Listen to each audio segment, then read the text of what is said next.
Hello, students. Welcome to Friday of the first week of summer school.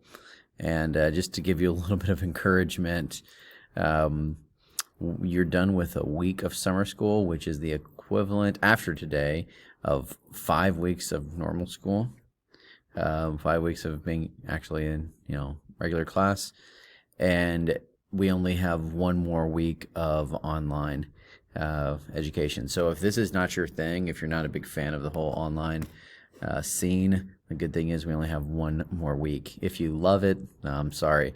So we're going to do this next week as well. It'll be very similar, but this is these videos today and these lessons today will be the last things you'll have to do for this week. Anyway, we are going to do chapter 14 this week, and just to kind of let you know, I'm going to jump around a little bit. I'm going to focus, kind of zero in on one topic in this lesson, and then we'll try to cover most of the rest of it in the other lesson. But I won't go just quite through the chapter, just straight through, kind of section by section.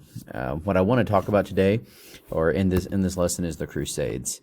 And the reason I do this is because this is a topic in history, I think, that gets talked about a good bit.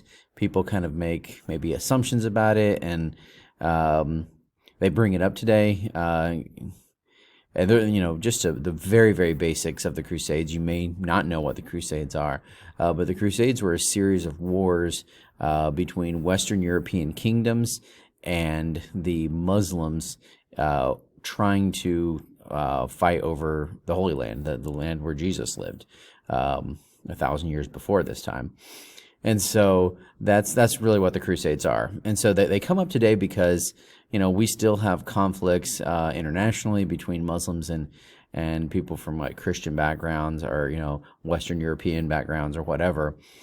So the Crusades do get brought up, and they still, there's a lot of emotion attached to them. It was 1,000 years ago, but I've seen it. I've seen people from Muslim backgrounds be very upset about the fact that the Western Europeans, had this war against them, and so we need to probably know something about it. And then also, one reason I bring this up is because it kind of links together the things that we've talked about. We've talked about Islam. You should know something about it. And obviously you should know something about Christianity. You should also know something about medieval Europe.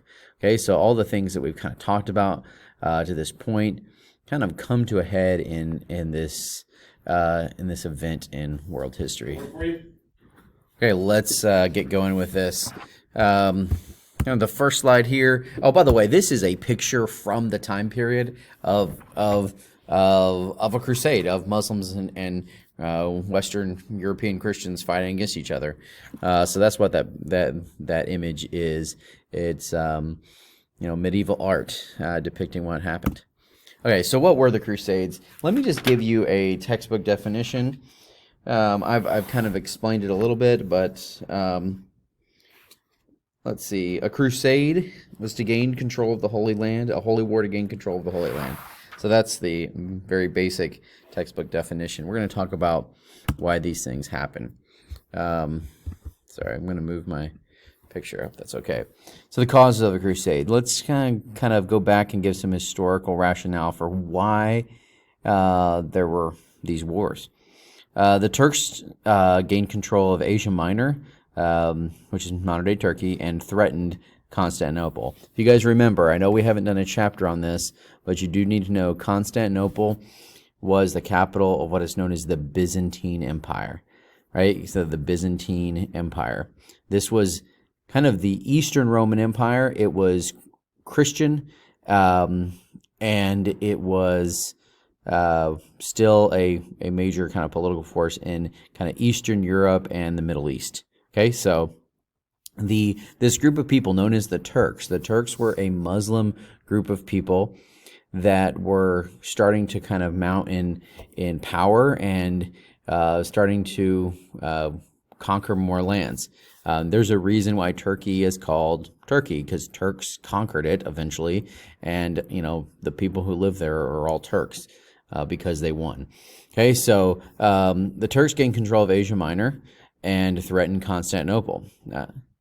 The Byzantine emperor asked the Pope. I should have put the Pope for help.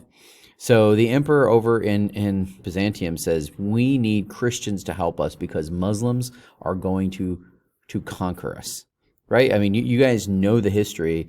You know the Muslim conquest of the earlier empires, of the Umayyad Empire, of the Abbasid Empire. All that stuff is familiar to you guys. You know that they took over all of North Africa and into Spain and even tried to go into France. You know that they took over the Middle East. So they were empire building, and there's this new group called the Turks that's also empire building, and they are threatening to conquer the Byzantine Empire. And so the emperor of Byzantium asked, or the emperor in Constantinople asked the Pope, the leader of the Christians out west, to say, hey, we need your help. We need knights to come and fight for us to help us defend ourselves. Okay, so this is how things begin. Okay, Western European pilgrims are killed on pilgrimages to Jerusalem. This is another thing that was going on. All throughout the Middle Ages, people were very interested in, going to the Holy Land.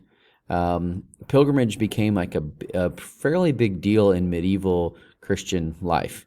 Medieval Catholics believed that, going to see maybe the place where Christ was crucified, or the tomb where he had been buried, or Bethlehem where he was born, that all of these things were really valuable and kind of spiritually, we talked about the term sacrament, last lesson. So, in a sense, they kind of saw pilgrimages in this kind of sacramental way, that this was a way to have God's favor and grace in your life.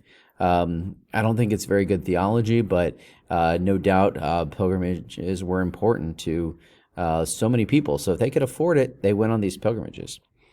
So in light of all these things happening, these people are being killed. Jerusalem is no longer in kind of Christian hands like it had been with the Byzantine Empire.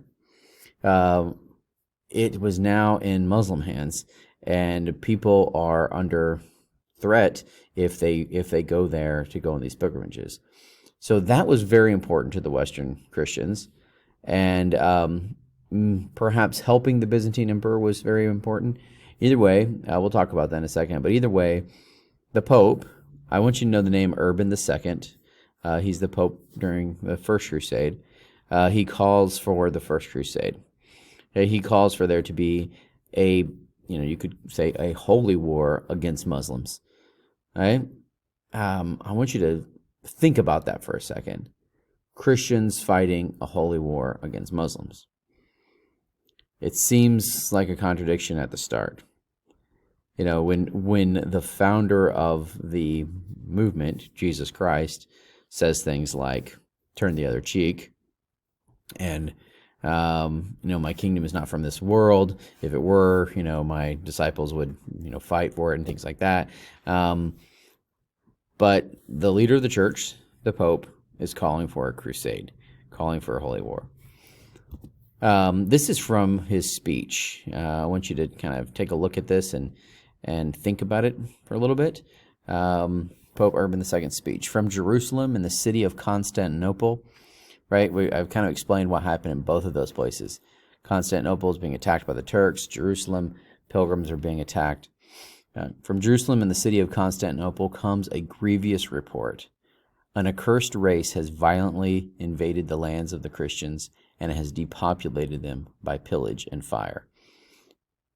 So he's calling the Turkish people that are attacking an accursed race, which is pretty salty language there.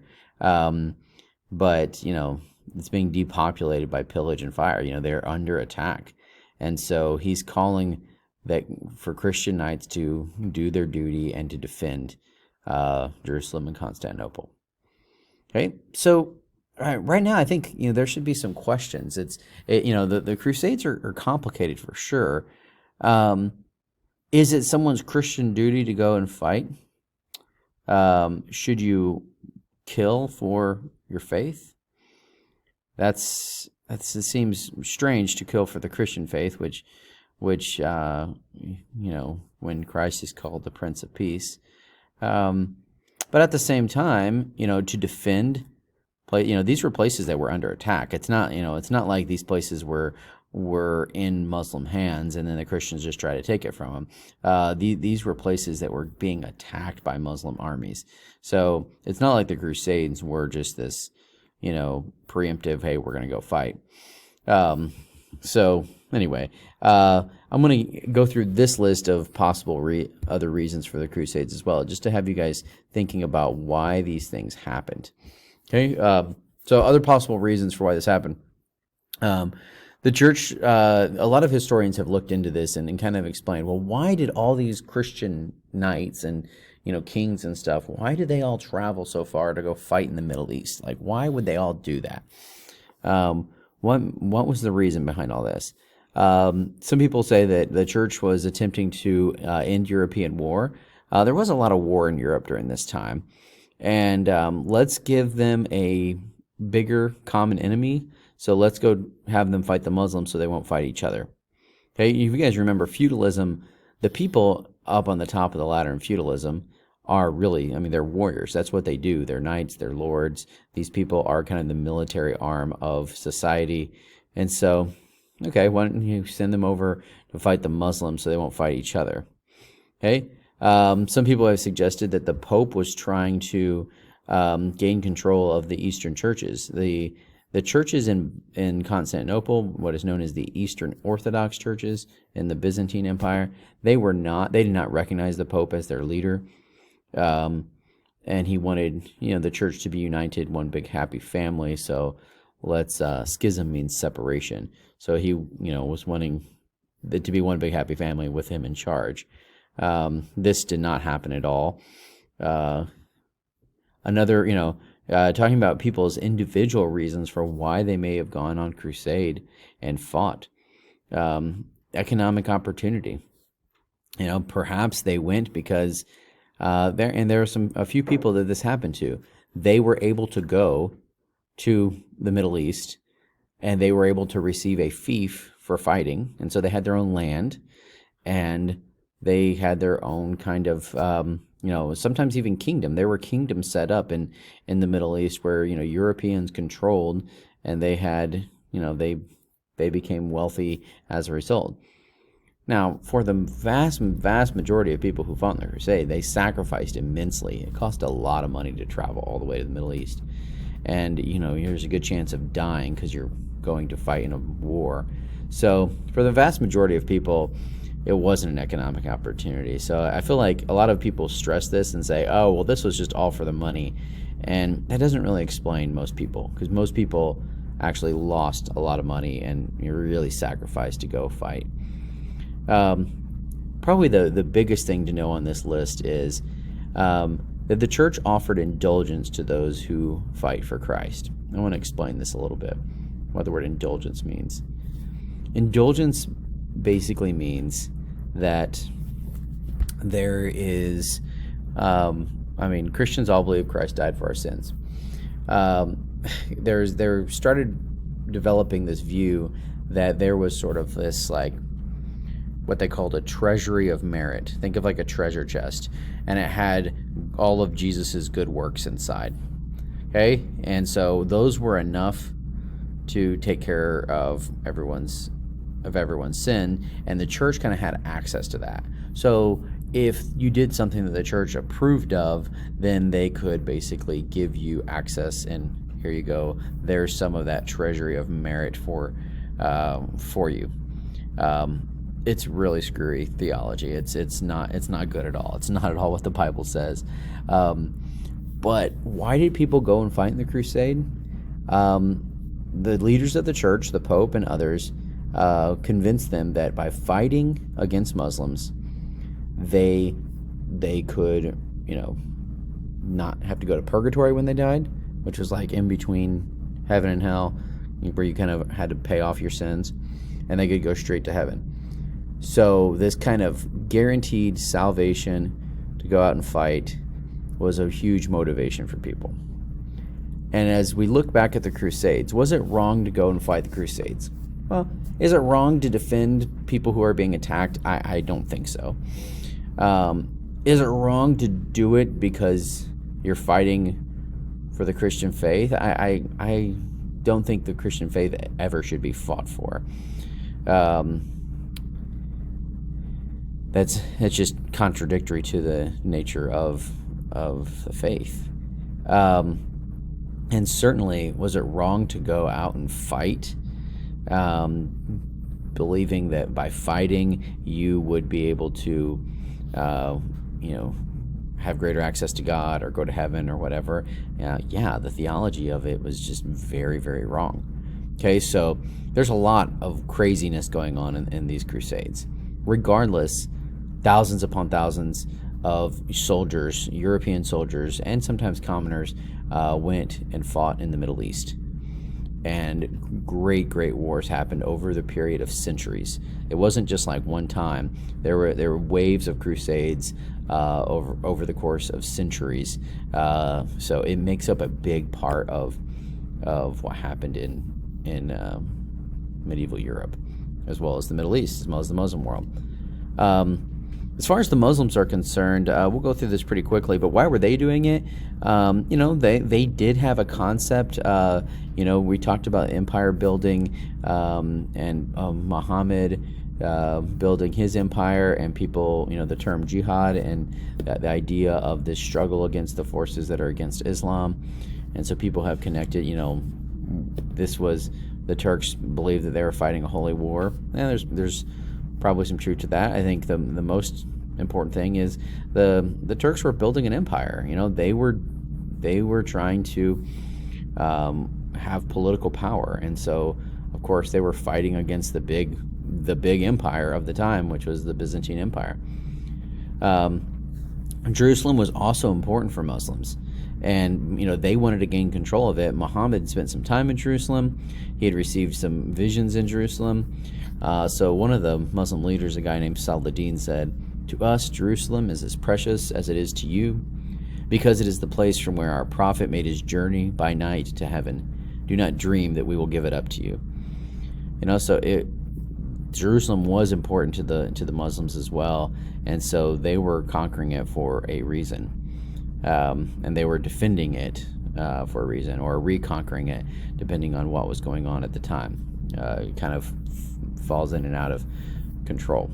Okay, and so this is, I do want you to write this down. This is just I'm not going to go through all the wars and what happens, but just to have some basic knowledge of of these crusades. I'm giving you 4. There were more than 4, but these are the 4 main ones. And in these 4, I want you to understand the major leaders of Europe, the kings of these countries, their lords and their knights said, we're going to go. Not everybody went, but large numbers of these armies of the kings and lords of Europe went out and fought. And so the first one, they go and they capture Jerusalem. The first one is the biggest success. They actually do take control of the Holy Land. They remove the Turks. They capture Jerusalem. And by the way, it is a bloodbath. They kill just about every person in Jerusalem.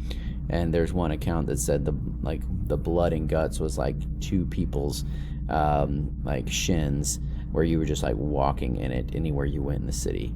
That's what the people who experienced said. Sounds absolutely awful. But they do capture Jerusalem. In the Second Crusade, Muslims come in and take the Holy Land, and then the Europeans mount up a crusade to try to fight them back, but they lose. And then Third Crusade, Europeans get armies together. We're going to go out and we're going to fight the Muslims, and they lose again. And then the Fourth Crusade is a total debacle. The Crusaders are being taken to the Holy Land by some merchants from Venice, some Venetian merchants. And then there's conflicts between them and the people in Byzantium. And the Crusaders wind up, instead of fighting the Muslims, they wind up fighting against Byzantium, against the people they were supposed to be defending in the first place, and they actually wind up sacking the city of Constantinople and just looting it, and it's just awful. There's a lot that went wrong in the Fourth Crusade, but it's really a debacle.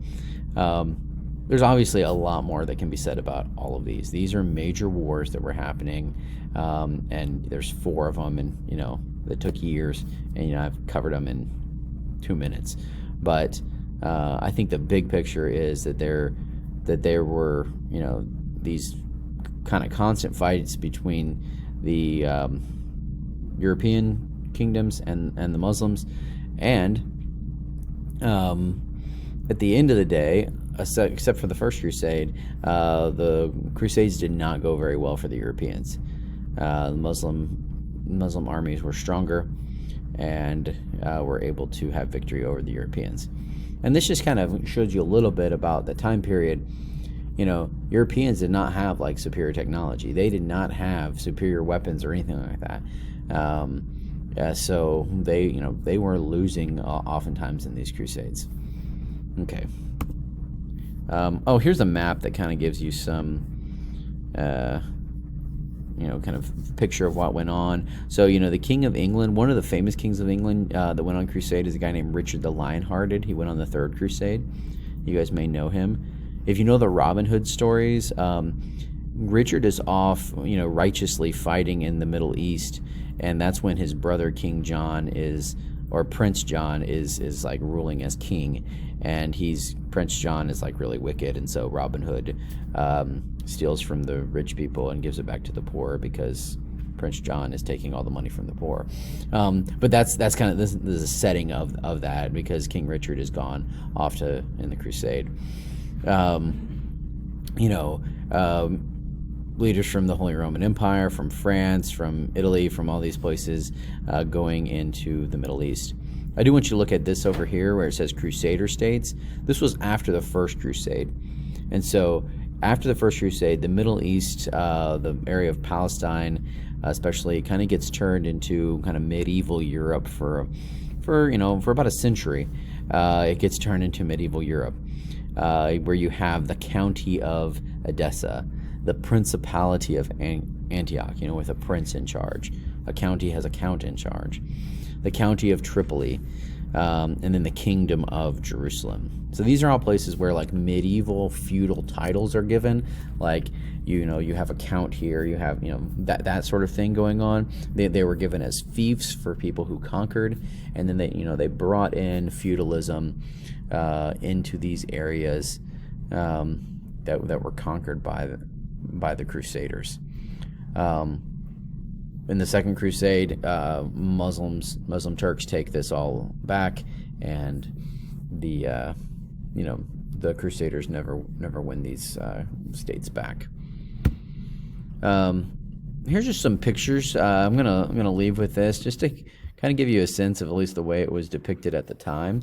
You're also going to get a sense of medieval art, which we're studying the Middle Ages, so we can look at their art. As you see, there's a lot of, they really lacks perspective, but this is a picture of Jerusalem and all the people that are, basically trying to besiege the city and get over the wall, and it looks like they're doing it successfully. Here's like a mechanism here to mount them up and get them over the wall. So there's that. Here's another one of, this is a picture of a Muslim soldier and a Christian knight, and they're fighting, and so he's actually has this spear, and he's going through his heart here.